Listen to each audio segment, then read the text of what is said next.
And hello everybody, welcome back to the channel guys, I hope you're all well. Before we do get into today's video, as always, please do smash that like button and subscribe to the channel for daily Liverpool content.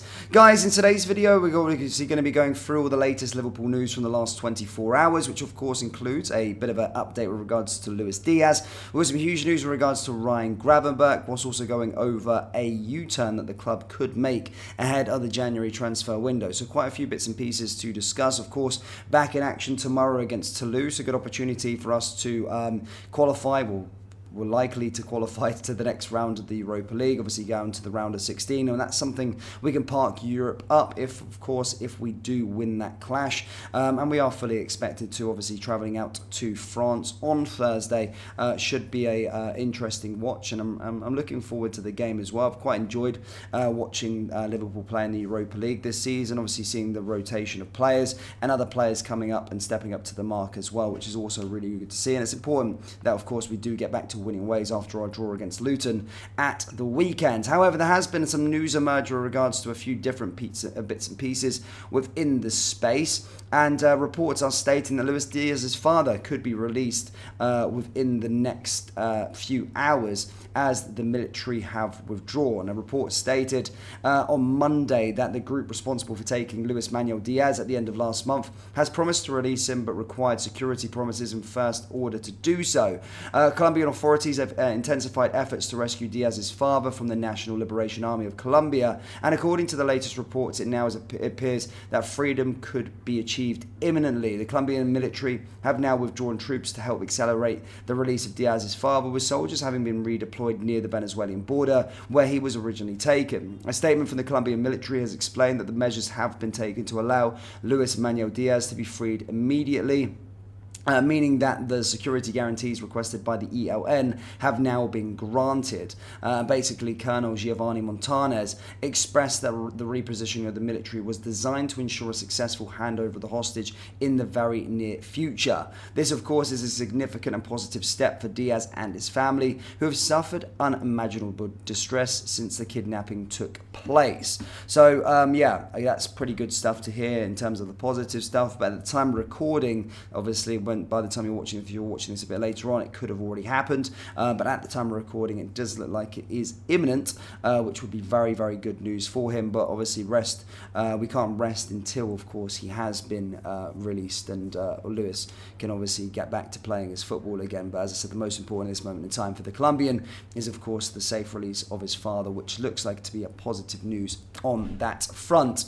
Now, in other news, guys, with regards to Ryan Gravenberch, as I said, I've spoke about Ryan Gravenberch's situation a lot, mainly down to the sort of Dutch FA. Obviously, following his move, he was basically then following his move to Liverpool, he was put into exile within the sort of Dutch national team setup due to his decision to withdraw from the under-21 squad.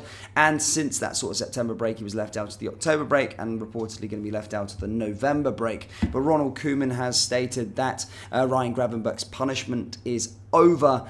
He has talked with the player. Obviously, Nigel de Jong was pictured at the XA training centre having a little look at the player as well. But in an interview, basically stated that he would be called up and would be brought back into the sort of Dutch setup again after his recent exile. This is what he had to say. Before the pre-selection was announced, they called him and said that he was not there. But if he continues to develop in this way, he will join the Dutch national team. I told him that I want to do it within the same group as much as possible in the coming international match. We are going to qualify, which means we'll have practice matches in March and June, and then to the European Championships. He is a midfielder who is definitely in the picture if he plays more. That was already the case at Bayern, but if you saw every weekend that he did not play or come on for 5 minutes, then it does not make sense to select him. Basically, now it's over.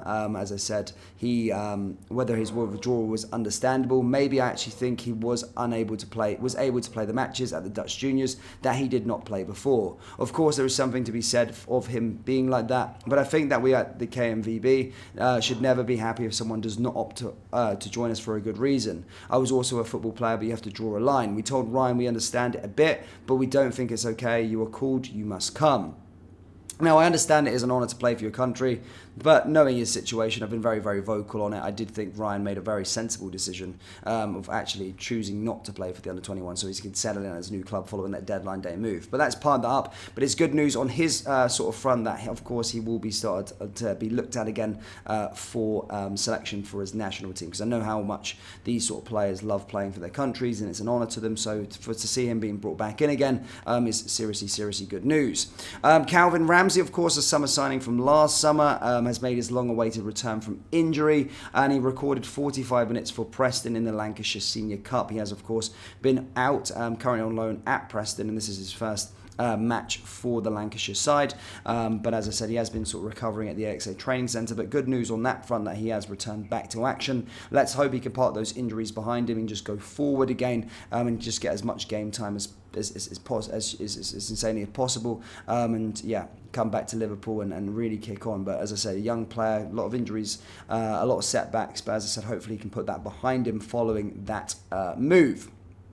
Now, this one, Andrea, he's been the talk of town a lot on this channel recently. Of course, the situation with regards to him in the summer was that, of course, Liverpool did submit an offer for him. However, you know now that they didn't want to sell him and they wanted to wait till the season was over. They wanted to go as far as they could in the Copa Libertadores.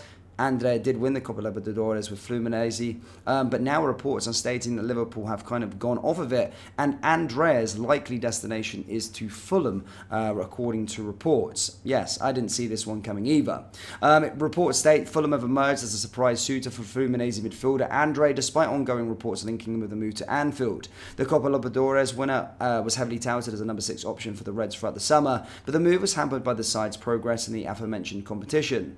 Andrea does remain on Liverpool's radar for a January move, but if recent reports are to be believed, the Craven Cottage has also been a forward as a potential destination. Basically, reputable sources out there as well have claimed that Fulham have expressed an interest in the Brazilian, with Bayern Munich expected to come back in for João Paulina, having narrowly missed out on him in the summer. There is no doubt that the Reds have more pulling power than Marco Silva's side, but it appears we may have some competition if we are able to make another approach in the upcoming window. Further to that report stating that Liverpool want to turn their attentions to more defensive players this January, and actually that Andre might not be a player that they need to go for after getting Ryan Gravenberch and revamping the whole of the midfield. But as I said, there's still a long way to go, but as I said, reports are stating that Liverpool could make a huge U-turn with regards to the potential transfer of Andrea, and his likable destination, or his possible destination, could be going to Fulham this January. So yeah, something to keep an eye on. It's never a quiet day with regards to anything, but that's the latest with regards to that. We have covered quite a lot of ground today, guys. I say Liverpool back in action tomorrow against Toulouse, hoping for another 3 points, hoping to qualify and get back to winning ways. But yeah, that's all I've got for you guys. Do let me know your thoughts, firstly, on the Luis Diaz situation. Secondly, with regards to Andrea, do you think Liverpool should still be signing him? Or do you think we should let that one go and focus on bolstering